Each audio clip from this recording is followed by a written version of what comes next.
예배 서두에 말씀드린 것처럼 오늘은 남북의 교회가 세계의 여러 교회들과 함께 지키는 한반도 평화통일 공동기도주일입니다. 1988년 2월에 열린 한국기독교교회협의회 NCCK 총회는 소위 88선언으로 알려진 민족의 통일과 평화에 관한 한국기독교회의 선언을 발표했습니다. 이 선언은 평화 통일을 위한 여러 가지 한국교회 과제를 제시했는데요. 그중 하나로 남북교회가 매년 8.15 직전 주일에 이 평화 통일 공동 기도주의를 지키면서 이 통일의 그날까지 통일을 준비하자 이런 제안을 했고요. 그 제안으로 인해서 이게 지금까지 실행되고 있습니다. 사실 88년에 이 선언을 할 때는 95년을 평화통일의 희년으로 선포했기 때문에 이 주일이 이렇게까지 길어질지 몰랐는데 지금 88년, 98년, 2008년, 2018년 이렇게 30년이 넘어서 지금 한 3년째 이렇게 이 주일을 지키고 있는 것 같습니다. 아무리 우리끼리 기도하고 예배를 드려도 통일이 안 되니까 그럼 세계 교회의 힘을 빌려보자. 그래서 2013년에 부산에서 WCC 세계교회 협의회 총회가 열렸는데 그때 이제 앞으로는 전 세계의 교회가 매년 8.15 직전 주일을 한반도 평화통일 공동주일로 지키자 이렇게 결의안을 채택했습니다. 그래서 그 결의안 채택 이후에 2014년부터 지금 이제 6년째겠죠. 이 결의에 따라서 현재 세계교회는 각자의 상황에 따라서 형편에 맞게 한반도 평화통일 공동기도주의를 지키고 있습니다. 올해 2020년은 좀 여러 가지로 의미가 특별한 해입니다. 4.19 혁명도 60주년이었고요. 그리고 5.18 민주화운동도 40주년이었습니다. 그리고 무엇보다도 6.25 전쟁이 70주년, 발발 70주년 되는 해였습니다. 그래서 이런 특별한 해를 그냥 넘길 수가 없어서 한국기독교교회협의회는 이 세계교회 협의회하고 함께 한국전쟁 발발 70주년을 맞는 올해를 2020년을 한반도가 분단의 굴레를 벗어나는 그런 희년으로 선포하고 전 세계 교회가 이 한국전쟁의 종식과 한반도 평화 정착을 위해서 합심해서 기도하기로 그렇게 결의를 했습니다. 그래서 올해는 8.15만 함께 한반도 평화통일 공동주일로 지킬 것이 아니라 이 3.1절부터 8월 15일까지 약 몇 달에 걸쳐서 세교회 모든 교회들이 참여해서 평화 기도문으로 참여하기도 하고 설교문으로 참여하기도 하고 또 신앙 간증으로 참여하기도 하고 하면서 자기가 겪은 한국 전쟁과 또 한국의 평화 세상, 통일 세상에 대해서 그렇게 쓴 글들을 공유하면서 지금 이 기도 운동을 전개하고 있습니다. 오늘 그 기도 운동이 이제 마지막으로 공식적으로 끝나는 그런 날이 이제 며칠 안 남았습니다. 15일까지 그걸 계속하고 있습니다. 코로나19의 이 세계적 대유행으로 인해서 이 기도 운동이 처음 계획만큼 활성화되지는 못했습니다. 하지만 오늘 우리가 분단된 한반도의 화해와 치유를 위해서 세계교회와 함께 기도하는 이 예배는 그 의미가 매우 크다 하겠습니다.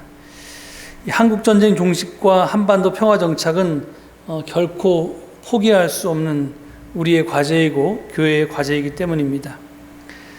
그래서 이 NCCK는 정전협정 체결일에 맞춰서 국내외 여러 단체와 더불어서 미내 한반도 평화협정을 다시 재선언했습니다. 이게 이제 새롭게 선언한 건데요. 그러니까 이제 정전협정 체결 후 70주년이 되는, 그러니까 전쟁은 1950년에 발발했지만 종전은 53년에 됐으니까 아무리 늦어도 53년까지는, 그러니까 그게 70년 되는 2023년 7월 27일 이전에는 한국전쟁의 완전한 종식과 한반도와 동북아시아의 항구적인 평화 구축을 위한 법적 제도적 기반이 될 그런 평화협정을 체결하자, 이런 이제 선언을 했고, 또 다시 앞으로 그렇게 3년 넘는 일정으로 지금 이 길에 나서고 있습니다. 우리가 88년에 95년을 통일신년으로 선포했는데 그게 95년에 이루어지진 않았지만요. 그래서 혹시 2023년 7월 27일까지 이 정전협정이 평화협정으로 못 바뀔 수도 있지만요. 그렇지만 언젠가는 반드시 그런 날이 올 것입니다. 그래서 이 싸움은 결국은 이길 수밖에 없는데요. 왜냐하면 이길 때까지 우리는 싸워야 되기 때문입니다. 통일이 되는 그날까지, 또 평화협정이 체결되는 그날까지 한국교회는 이 운동을 계속할 것입니다. 88 선언이 발표된 즈음에 그 어간부터 우리는 이 8.15가 일제 식민 통치로부터 해방된 날일 뿐만이 아니라 사실은 남북 분단이 시작된 그런 날인 것도 깨닫기 시작했습니다. 물론 그 전에 그런 인식들이 있었지만 국민들 대다수들이 이런 인식을 공유한 것은 그 즈음이었습니다. 더구나 88 선언은 아까 말씀드린 것처럼 분단 50년째 되는 해를 95년을 통일 신년으로 선포했기 때문에, 그래서 연도를 표시할 때 당시에 1988년 이렇게 하지 않고 조국 분단 몇 년, 또는 통일 염원 몇 년, 이런 식으로 우리가 그 해를 부르기도 했습니다. 그만큼 분단의 극복과 민족의 통일이 중요하다고 보았던 것입니다. 그렇습니다. 우리 분단은 우리 민족에게 원죄와도 같은 문제입니다. 이 문제의 해결 없이는 평화도, 번영도 한낱 신기루에 불과할 것입니다. 그런데 문제는 뭐냐면요, 그 원죄는 우리 민족이 지은 죄가 아닙니다. 마치 우리하고 별 상관도 없어 보이는 태초에 아담이 지은 죄 때문에 우리가 지금 이렇게 죄에 빠져서 산다고 이렇게 주장하는데, 사실은 그건 잘못된 교리라고 저는 생각하는데요. 하여튼 일부 그런 주장이 기독교 내에서 쭉 있어 왔던 건 사실입니다. 그런데 그건 그래도 인류의 조상이 아담으로부터 출발했으니까 수긍할 수 없어도 납득은 할 수 있는데, 그런데 이 분단이라는 원죄는 사실은 남이 지은 죄 때문에 우리가 지금까지도 고생하고 있는 것입니다. 우리 민족은 원래 하나였지요. 특별히 고려와 조선을 거치면서 1000년 동안 우리는 하나의 나라였습니다. 그러나 일제강점기가 끝나면서 외세에 의해서 남과 북이 나뉘었습니다. 38선이 그어지면서 남과 북이 나뉜 걸로 알고 있고, 미국과 소련에 의해서 얄타회담인가 뭔가 해서 이렇게 그런 게 정해졌다고 우리 역사책에서 배웠는데요. 근데 꼭 그런 것만이 아니더라라는 것을 요즘 주장하는 사람들이 생겼습니다. 이 분단이라고 하는 것은 패망을 예견한 일본이 자기들의 항복 전술로 향후 미국의 영향력을 제한하려고 소련과 뒷거래를 해서 손잡고 꾸민 결과였다, 이런 주장이 지금 몇 년 전부터 등장하기 시작했습니다. 1945년 3월 13일 당시 일본의 해군 소장이었던 해군성 소장이고 그리고 해군성 교육국장이었던 다카키 소키치라고 하는 사람이 자기 육필로 완성한 그런 중간 보고서가 있는데, 이게 보고서 초안이 지금 역사적으로 남아 있습니다. 이 문서가 있는데, 이 문건의 핵심 요지가 뭐냐면, 아무리 봐도 일본이 전쟁에서 질 것 같은데, 일본이 전쟁에서 지더라도 동북아시아에서 일본이 누렸던 기득권을 송두리째 승전국인 미국에 넘겨주면 곤란하니까 미국이 동북아시아를 지배하는 동북아를 지배하는 주도권을 행사하는 일이 있어서는 안 되겠다, 이렇게 판단해서 미국을 저지할 수 있는 유일한 세력을 소련으로 보고 소련과 손을 잡아야 한다, 이런 이제 아니었습니다. 그래서 이 보고서는 항복 선언을 예감한 일본의 책략이었습니다. 그래서 일본은 소련군이 참전 선언을 할 때까지 항복을 하지 않았습니다. 그리고 만주에 일본의 관동군이 100만이나 주둔하고 있었는데요, 소련군이 한반도에 들어오는 것을 전혀 그 관동군이 제지하지 않았습니다. 이건 역사적인 사실입니다. 소련은 일본에 선전포고를 한 바로 다음 날인 8월 9일에 벌써 함경북도로 들어오기 시작했고요.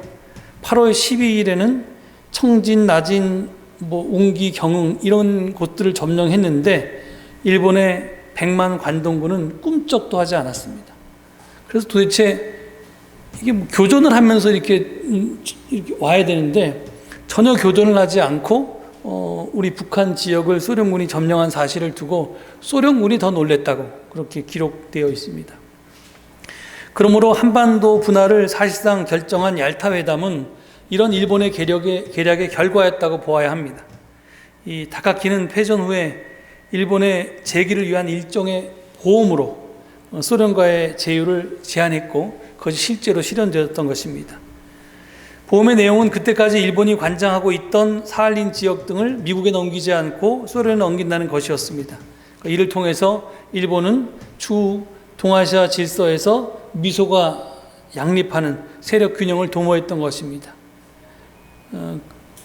근데 이제 일본의 예상보다 미국이 2차 대전 이후에 너무 강력한 나라가 됐고, 그리고 이제 일본이 또 눈치가 빨라서 이거 소련과 계속 붙어 있는 것보다는 점령군인 미군과 합작하는 게 낫겠다 싶어서 소련과 결별하고 미국과 재결탁을 합니다. 이후에 일본은 그 덕분에 전범국의 지위에서 벗어나서 한국 전쟁으로 인해서 우리의 6.25 전쟁으로 인해서 경제적 도약까지 이루는 그런 경이로운 행보를 취하게 됩니다. 그래서 우리가 8.15 해방을 기억할 때 해방 후 찾아온 한반도의 분단의 뿌리는 일본의 정치공학이 도사리고 있었다는 사실을 결코 잊어서는 안 됩니다. 그래서 이 외세의 정치공학은 그런데 지금도 한반도에서 현재 진행형입니다. 특별히 우리는 미국의 정치공학에 대해서 주목해야 합니다.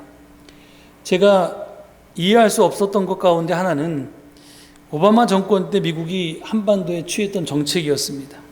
사실은 오바마가 미국의 대통령이 될 때 제가 그 동네 살았거든요. 그 하이드파크라고 시카고 대학이 있는 지역이 제가 살던 다니던 신학교, 제가 살던 곳이 거기 있었고요.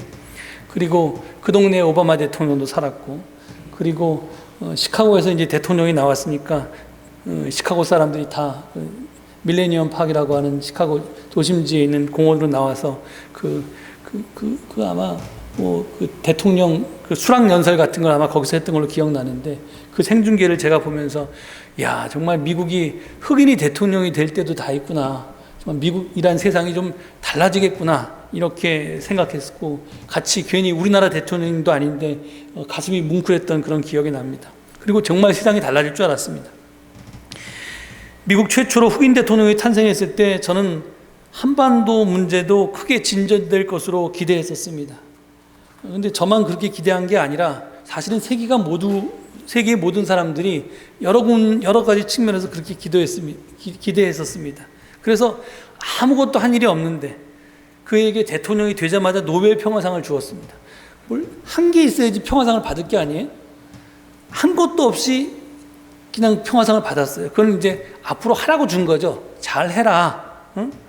약자의 편에서 네가 흑인으로 살았으니까 그 인종차별이 있는 미국 땅에서 흑인이면서도 불구하고 임에도 불구하고 네가 그렇게 정말 이제 대통령이 됐으니까 이제 약자의 편에서 그 세계의 여러 문제들을 살피고 해결하라고 미리 상을 준 것이 아닙니까? 그런데 우리가 잘 알다시피 한반도에 대해서 전략적 인내라는 되도 않는 말을 쓰면서 아무것도 안 했습니다. 전략적 인내는 아무것도 안 하는 겁니다. 북한이 도발을 해도 모른 척, 뭐 해도 모른 척 이러면서 이제 그냥 가만히 있었습니다. 8년 내내 가만히 있었습니다. 저는 이 한국의 이명박 박근혜 정부가 보수 정권이니까 하여튼 한미 관계 때문에 오바마가 저렇게 참나? 이렇게 오해도 했었습니다. 그런데 나중에 알고 보니까 그게 아니었습니다.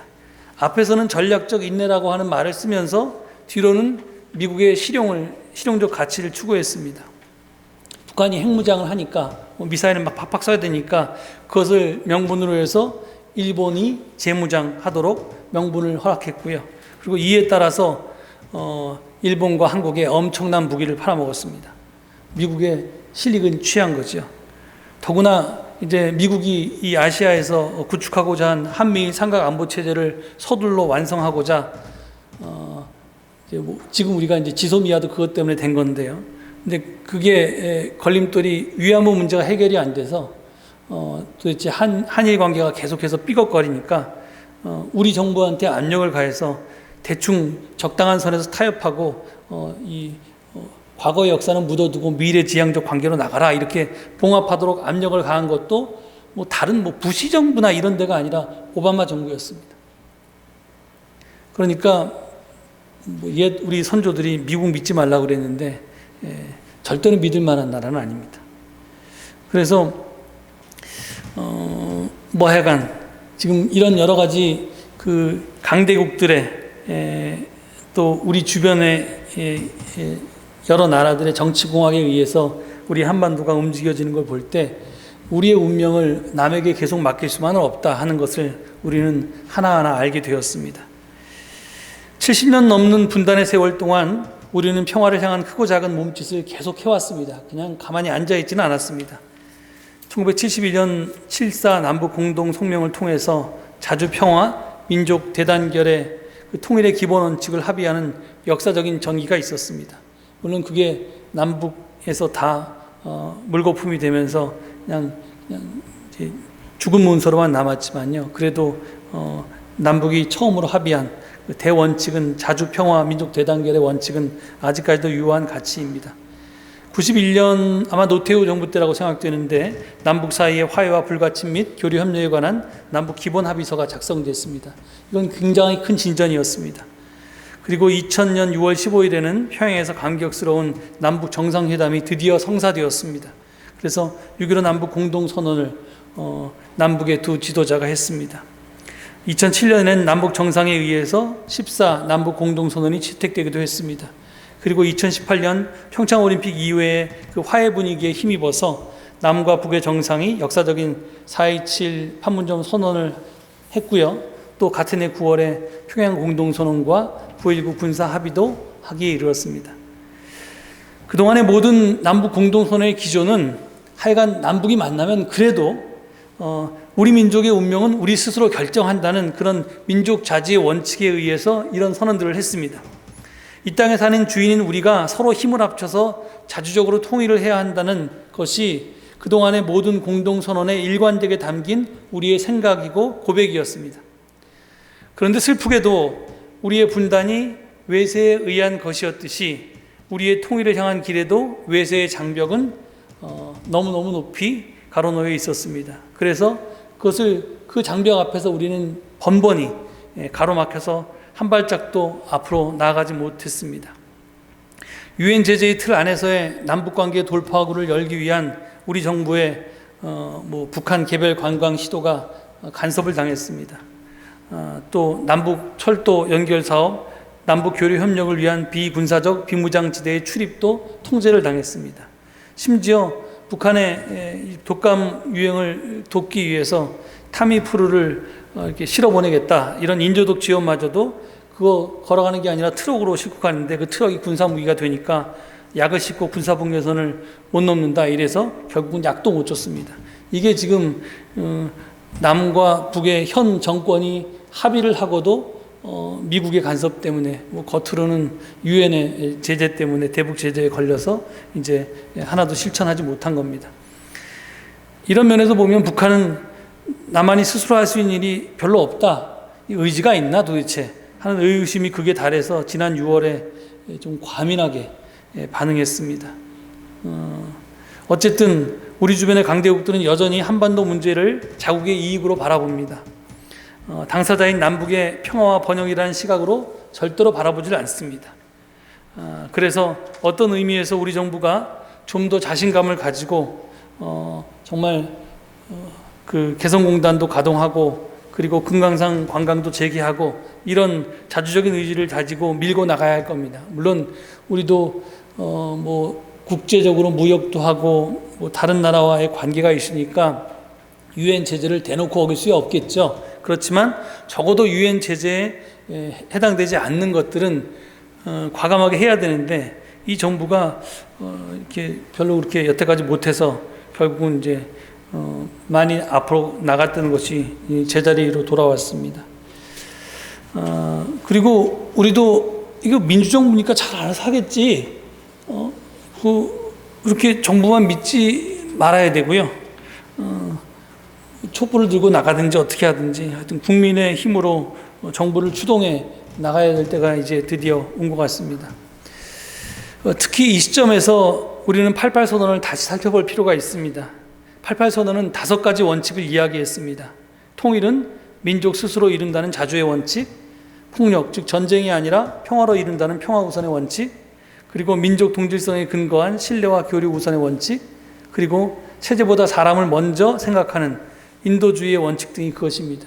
우리가 남북도 이런 합의를 했고요. 사실은 교회도 이렇게 남한과 북한 사이에 평화 통일을 밟아 나가야 된다 이렇게 선언을 했으니까 이제 30년이 넘었으니 우리가 이제 이런 일들을 진짜 실천해야 될 것입니다. 이 원칙 실현의 연장선상에서 아까 제가 말씀드린 NCCK가 주도하고 또 많은 사회단체가 참여한 미내 한반도 평화협정을 선언한 것입니다. 이 정부가 나서가지고 미국 눈치 보면서 이거 언제 도장 찍을지 모르니 우리라도 좀 먼저 해야겠다라고 미내에 의한 한반도 평화협정을 체결해야 된다 이렇게 선언을 했고요. 아마 저희 교회 사회부 카톡방을 통해서 여러분들도 이 서명에 이미 참여하신 분들이 있는 걸로 알고 있습니다. 그렇지만 이게 또 여러분들이 잘 기억 못하실 것 같아서 제가 거기서 제시했던 기본 원칙을 좀 소개해 드립니다. 정전협정 서명 당사자와 교전 당사자인 대한민국, 조선민주주의인민공화국, 중화인민공화국, 그리고 미합중국은 한국전쟁의 완전한 종식과 한반도에서 항구적이고 지속 가능한 평화를 구축하기 위해서 한반도 평화협정을 체결한다. 협정 당사국들은 국제연합 헌장을 준수하고 유엔 헌장을 준수하겠다는 거죠. 그 다음에 한반도 평화 통일에 관한 기존 합의들을 존중하고, 이건 미국과 북한 사이 또는 유엔과 북한 사이 육자회담이라든지, 그 다음에 남한과 북한 사이 그 다음에 이런 모든 기존 합의들을 준수하자는 거고요. 남과 북의 평화와 통일을 위한 노력을 지지하고 세계 평화에 기여하며 체결하는 평화협정을 성실하게 이행해야 한다. 그리고 한반도 평화협정은 남북, 북미 정상이 채택한 판문점 선언과 평양 공동선언, 싱가포르 공동성명에 따라 당사국 간의 관계 개선과 신뢰의 바탕을 두고 한반도 평화체제 구축과 완전한 비핵화를 동시적, 단계적으로 실현하는 과정을 포함하여 체결되어야 한다. 이렇게 분명한 원칙을 내세웠습니다. 그리고 한반도 평화협정에 다음과 같은 내용이 포함되어야 한다라고 구체적인 조항들까지 제시합니다. 평화협정의 발효와 함께 한국전쟁을 완전히 종식한다. 이제 정전이 아니라 종전이다 이겁니다.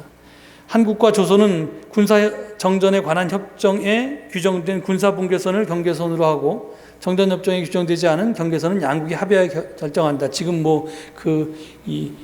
해상에 있는 분계선 같은 경우에 각자 합의 본 게 없기 때문에 이제 그런 것들을 합의해서 하자는 얘기입니다. 한국과 조선은 기존 비무장지대를 평화 생태지대로 전환한다. 당사국들, 한국과 조선, 조선과 미국은 어떠한 경우에도 공격 위협을 가하지 않고 무력을 행사하지 않는다. 조선과 미국은 국교를 정상화하고 비방, 압력, 제재를 중단한다. 그리고 당사국들은 각각 평화협정에 저촉되는 적대적 국내법을 개정하거나 폐기한다. 우리는 이제 국가보안법 같은 거 폐지하겠다는 얘기죠. 한국과 조선은 전면적인 정치 군사적 신뢰 조성을 위해서 기존의 합의를 이행하고 이를 뒷받침할 상설 고위급 회담을 운영한다. 정기적으로 만나겠다는 겁니다. 정부 차원에서. 한국과 조선은 상호 군비를 축소한다. 이를 위해 군사 공동위원회를 운영한다. 그 다음이 중요한데요. 조선은 핵무기를 폐기하고 한국과 미국은 핵우산을 폐기한다. 한반도 전체를 비핵화하겠다는 겁니다. 당사자들은 한반도에서 핵무기와 핵 위협이 될 일체의 군사적, 기술적 조치를 금지한다. 더 이상 군사연습도 하지 않겠다는 겁니다. 평화협정의 발효와 함께 유엔사를 해체하고 외국군은 단계적으로 철수한다. 미군도 철수하겠다는 겁니다. 이 협정을 이행하기 위한 한국 조선 평화관리 공동위원회와 당사국 조정위원회를 각각 구성하고 운영한다. 당사국들은 이 평화협정의 이행을 촉진할 국제평화감시단을 구성하고 운영한다. 그래서 이런 원칙들이 우리가 체결해야 될 평화협정의 내용들에 들어가야 된다는 겁니다. 그러니까 이거 가만히 두면 정부들이 잘 안 할 것 같으니까 한반도 평화체제는 민의 참여에 기반해 추진되어야 한다는 원칙을 세우고 이 선언의 실현을 위해서 우리가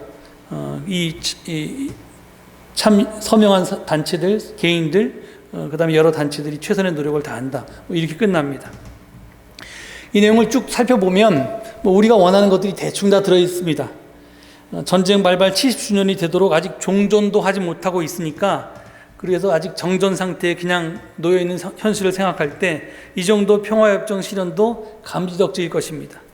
하지만 제가 보기에는 좀 성에 차지가 않았습니다. 뭔가 부족했습니다. 그래서 오늘 본문으로 이사야 예언자의 말씀을 골랐습니다. 오늘 본문이 이사야서 11장은 종만에 도래할 평화의 나라를 노래하고 있습니다. 이는 우리에게 큰 교훈을 줍니다. 유대교의 종말론은 저들의 오랜 제국 경험에서 나왔다고 제가 말씀드렸습니다. 이집트, 아시리아, 바빌론, 그리스 그리고 로마가 저들을 끊임없이 괴롭혔습니다. 한 제국이 물러나면 더 힘센 제국이 또 쳐들어왔습니다. 그 억압과 착취에 신음하던 유대인들은 어떻게 하면 좋을까 고민하다가 답을 찾았는데 그것이 종말론이었습니다. 그래서 하나님께서 이 세상의 제국들을 청소하실 것이다. 이런 믿음을 가진 거죠. 그런데 이 세상의 악이 청소되고 도래할 새하늘 새 땅은 이제껏 꼴찌로 살던, 바닥으로 살던 내가 첫째가 되는, 하늘이 되는 그런 세상이 아니었습니다. 놈이 님이 되고 님은 놈이 되는 그런 세상이 아니었습니다. 지배와 피지배, 강자에 의한 억압과 착취가 없는, 모두가 님이 되는, 먹고 먹히는 상하관계가 아니라 서로가 서로를 섬기고 돕는 그런 대동세상이었습니다. 왜 이런 꿈을 꾸었냐 하면 지배자와 피지배자가 바뀐 세상은 언젠가 또 뒤집힐 것이라고 저들은 체험했기 때문입니다. 유대민족은, 이스라엘 백성들은 돌고 또 돌아서 뒤집히고 또 뒤집히는 그런 불안정한 세상이 아니라 영원히 그대로 안정적으로 있을 평등 세상을 꿈꾸었던 것입니다. 이게 우리가 믿는 기독교의 뿌리가 되는 유대교가 생각한 하나님 나라입니다. 우리가 1995년을 통일 희년으로 이야기한 것, 그 다음에 또 한반도에 새롭게 선언될 이 평화헌법을 평화협정을 체결하는 것도 사실은 이 입장에 입각해서 해야 된다고 저는 봅니다. 왜냐하면 민의의 한반도 평화협정은 정전을 종전으로 바꾸고 한반도를 비핵화하는 획기적인 제안들이 담겨져 있지만 영구적인 평화체제에 대한 답이 될 수가 없기 때문에 그렇습니다. 아니, 지금 일본이 시퍼렇게 재무장하려고 하고 중국은 미국과 함께 세계의 패권국가로서 이제 미국은 물러가라, 우리가 세계의 중심이다, 이렇게 중화인민공화국의 이름대로 다시금 옛날의 영화를 되찾으려고 하는데 지금 북한이 핵을 포기하겠습니까? 불가능하잖아요. 어떤 바보가 그렇겠어요. 다른 사람들은 총 들고 기관총 들고 뭐 이렇게 대포 들고 있는데 너는 맨주먹으로 싸워, 있는 무기 다 내려놔 그러면 뭐 우리도 그러고 북한도 그러겠어요? 그거 안 되죠. 잠시 며칠 동안 그럴 수 있을지 몰라도 그게 어떻게 가겠습니까? 그러니까 이 주변 강대국들이 다시 우리를 옛날 구한말처럼 점령할 수 있는, 재점령할 수 있는, 재침략할 수 있는 그런 것을 막기 위해서 힘을 키워야 한다는, 우리도 힘을 가져야 한다는 반평화의 논리를 막을 길이 없습니다. 그러니까 우리는 그것보다 훨씬 더 큰 걸 꿈꿔야 됩니다. 한반도가 정말 스위스처럼 영세 중립국이 되고, 그리고 그것만 가지고도 모자라고 극동아시아 전체가 비무장지대가 되든지 아니면 불가침 조약을 맺든지 해서 영구적으로 한반도의 평화를 보장할 수 있는 국제적인 체제가 갖춰지도록 해야 된다는 겁니다. 그 전제하에서만 사실은 평화협정이 가능한 겁니다. 무슨 꿈 같은 소리를 하냐? 그런 꿈 같은 소리를 해야 됩니다. 교회니까요. 유대인들이, 왜냐하면 내가 여태까지 억압을 당하다가 내가 이제 힘을 가져서 남을 억압하는 세상으로 바뀐다고 해서 잠시 평화로울지 몰라도 그 평화마저도 결코 오래 갈 수 없다는 걸 그들은 역사를 통해서 배웠습니다. 그리고 하나님의 뜻은 놈이 님이 되는 세상이 아니라 모두가 함께 님이 돼서 서로 돕고 섬기는 그런 대동세상이고, 그것이 진정한 평화의 세상이지, 이런 식의 차별이, 힘의 불균형이 있는 세상은 결코 영구적인 평화를 가져올 수 없다는 것이 바로 역사의 교훈이기도 합니다. 우리가 맨날 문익환 목사님이 쓰신 가사에 유영선 선생이 가락을 붙인 비무장지대를 부르지 않습니까? 얼마나 기가 막힌 생각입니까? 지금 실제로 비무장되어 있지 않은 지금 이제 이 정권 들어서 조금 그게 현실화되긴 했는데요. 지금 무장하지 말자고 했던 이 비무장지대를, 이 철저망을 백두산까지 한라산까지 돌돌돌 밀어가지고 한반도 전체를 비무장하자, 이런 꿈을 꾸는데, 이런 꿈을 꾸자는 겁니다. 그리고 꾸고 그냥 꿀 뿐만 아니라 실질적으로 이것이 실현되도록 우리가 노력하자는 겁니다. 그리고 이건 우리끼리만 하는 게 아니라 정말 미국도 일본도 세계 우리와 관계된 이 주변국들이 다 여기에 합의하고 굴복할 수밖에 없게끔 세계를 함께 움직이자는 겁니다. 이게 NCC가 생각하고 또 WCC가 생각하는 그런 평화협정의 꿈입니다. 우리는 전쟁이 시작된 지 70주년이 되는 올해 2020년에 이런 새로운 꿈을 꾸기 시작합니다. 그리고 이게 우리의 문제일 뿐만 아니라 사실은 우리로부터 시작해서 남과 북이 평화롭게 살고, 그리고 기존에 있는 재래식 무기가 감축되고 핵무기도 포기한다라는 인류 역사상 있지 않았던 일이 이 한반도에서 실현된다면 세계가 함께 부끄러워하면서 감축도 하고 핵무기도 줄일 수 있는 그런 명분을, 이 역사를 우리로부터 시작하자는 겁니다. 우리는, 한국 교회는 지금 이 일을 위해서, 이 한반도의 평화와 통일만이 아니라 정말 세계의 평화를 가져올 새로운 구체적인 일을 우리 한반도에서부터 시작하자고, 그렇게 하나님께로부터 불림받은 존재입니다. 우리가 오늘 큰 꿈이지만 이 꿈을 꾸시고, 그리고 이 꿈의 실현을 위해서 각자의 삶의 자리에서 최선을 다하는 그런 그리스도인 되시기를 간절히 축원드립니다. 예, 잠깐 묵상 기도 드리시겠습니다.